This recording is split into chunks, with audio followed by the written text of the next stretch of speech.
BigFooty Blues. BigFooty Blues. BigFooty Blues. Come on, the BigFooty Blues.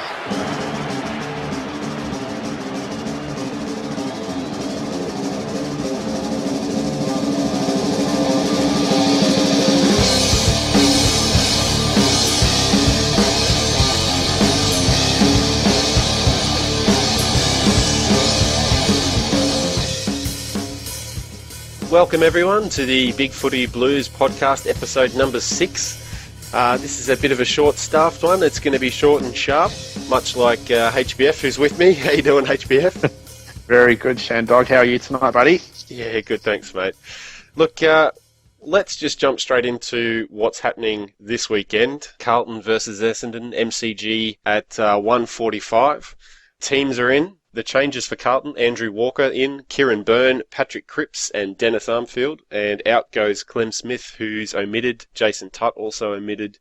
Simon White injured his knee and he's going to be out for a few weeks. And Troy Menzel pulled up sore with a calf injury against West Coast, so he's going to miss at least one. New for us is obviously Casey Byrne, which is pretty awesome considering where he's come from. Oh, look, absolutely.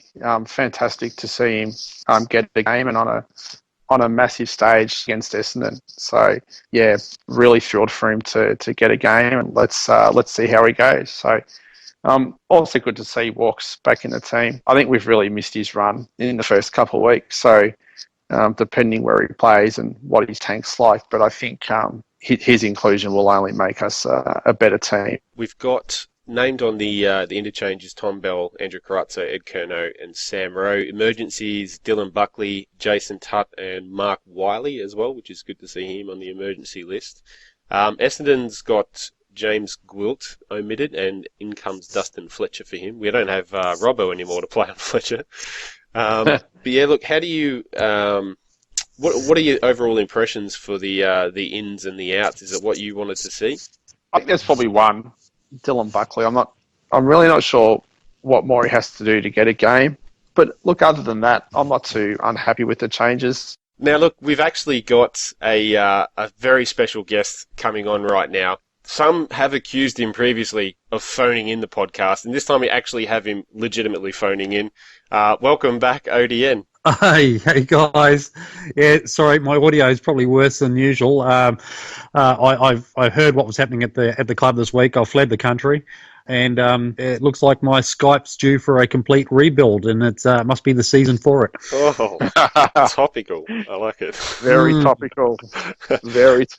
I caught the end of you guys talking about the ends this week. I just want to say I was pretty happy with them. Yeah, it seems like there's a few people who were hoping to see a lot of kids named in here. I think it's after the R word has been used in public by our president talking to Mark Robinson.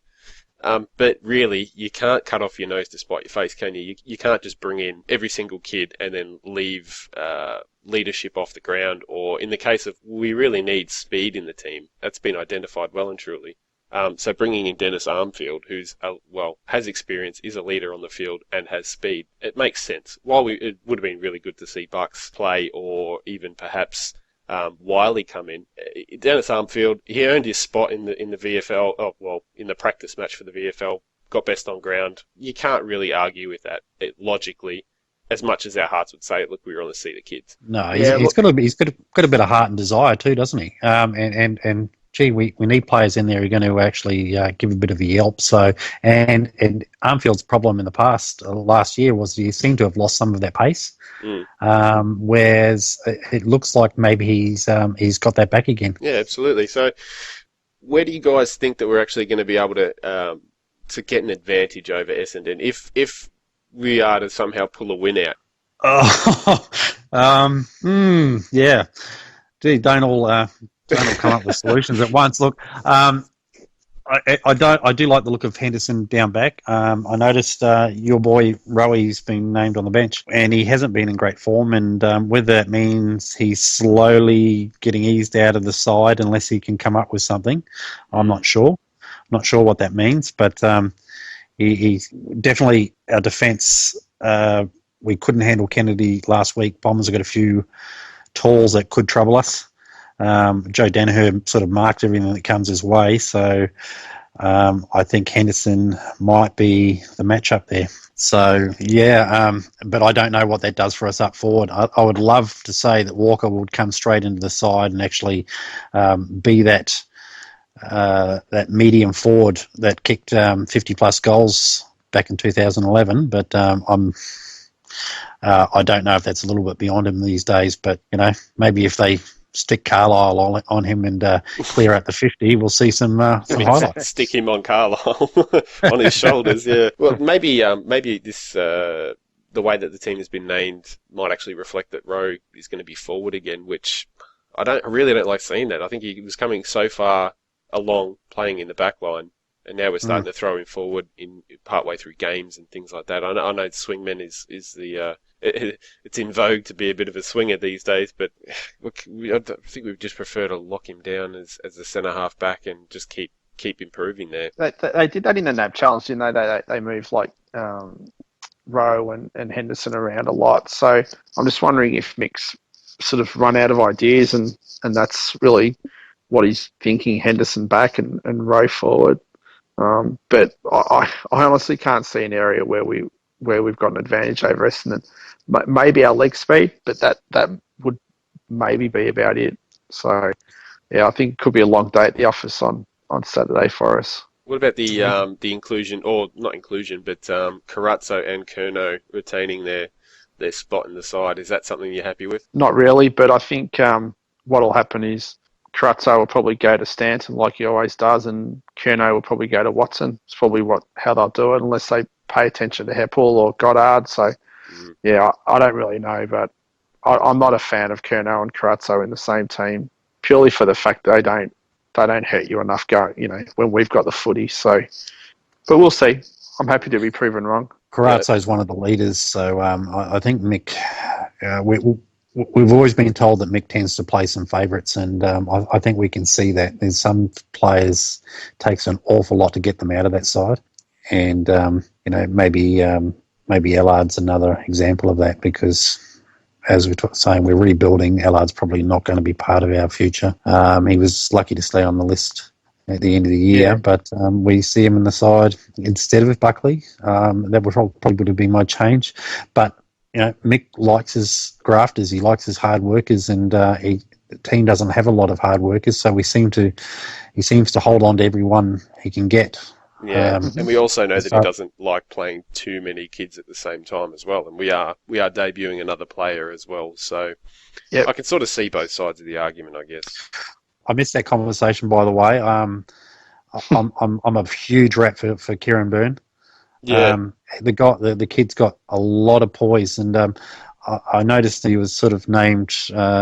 Maybe was he up halfback or something like that, or halfback flank. I'd like to see him further back. He tends to read the play. He seems to push off his opponent really well and get to the ball first. And he's got a little bit of poise. He doesn't panic. I don't know if that's going to translate over to pressure AFL football, home away football. But I really like what I've seen of him so far. And I think he's going to nail that spot. Yeah, I think he looks classy. Martin Gleeson for Essendon is named on him on the team sheets, and I think that might, whether that was just by chance or not, I think that might actually eventuate because it's probably a good matchup to have both young and inexperienced. As far as I'm aware, I think Martin Gleeson's still a very new player. If he's not, I'm going to edit this out so I don't look foolish. But so that might be the case, and it's probably a good introduction for him, I think, to the side. But the other thing I wanted to ask you about, Levi Casbolt. Do we have... Carlisle's probably going to play on him, you'd think, being the biggest bloke that Essendon has. Do you think he can start turning it around now, or are we just going to see more of the same and keep calling for him to get dropped? You mean? I mean, really, all he needs to do is kick straight. It's between the ears a little bit of technique, but his ground kicking technique is slightly different to his goal kicking technique, and those big sticks do funny things to some guys, and he's one of them. But obviously, Rocker needs a little bit more time to work with him. Yeah. I'm not convinced that you can change all those years of habit, but I'm not one calling for him to be dropped. I mean, haven't seen Liam Jones do more than Casbolt. Yeah, fair maybe point. we think we've got to leave Jones in there because we went out and sought him in a trade and promised him game time, and Mick's sort of been talking him up and so forth. So, but that's no reason to keep him in the side at the expense of Casbolt, who can go into the ruck. So yeah, fair.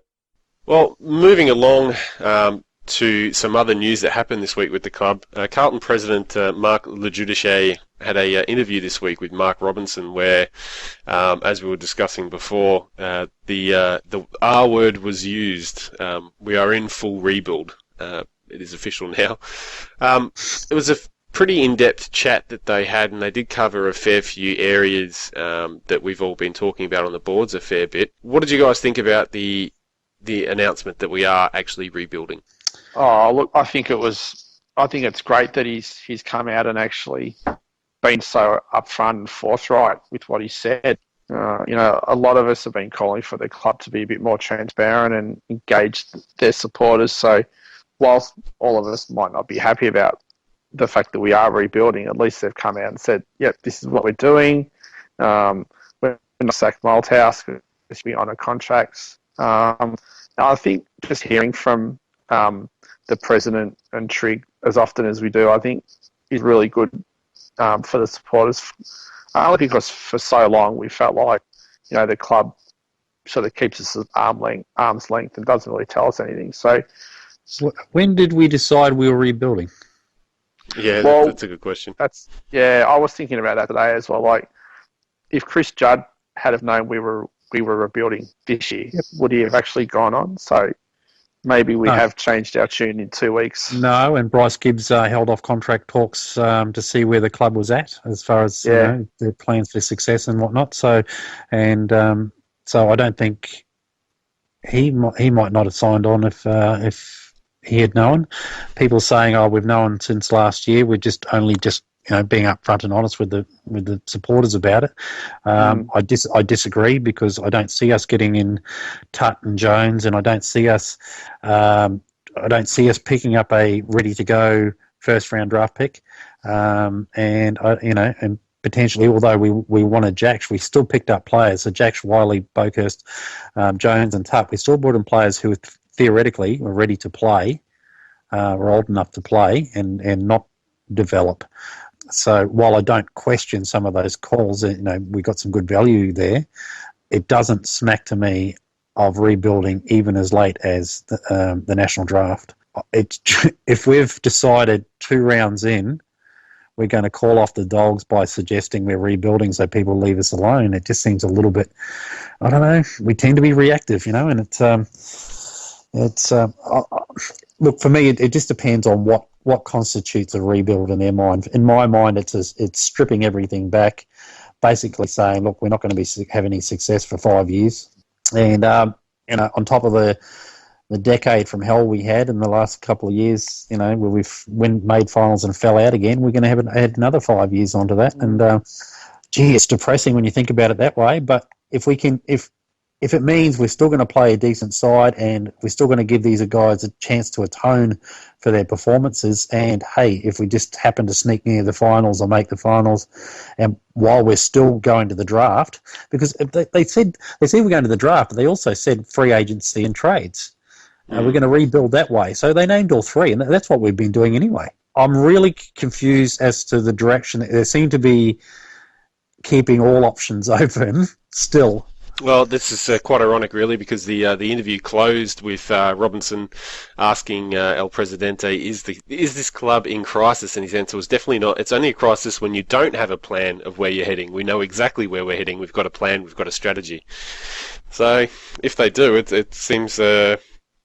Well, I'll be very interested to see what it is or know what it is exactly, because it seems very confusing from the outside, as you've pointed out. Well, they brought out that plan, didn't they? They brought out a whole plan, and they are making moves, and we know Silvani's there, and they're putting all their eggs in the Silvani basket, obviously. We've finally got a goal-kicking coach in, and we've done some. We seem to improved our recruiting by way of the way in HBF. You probably would have noticed this. They went to Boston.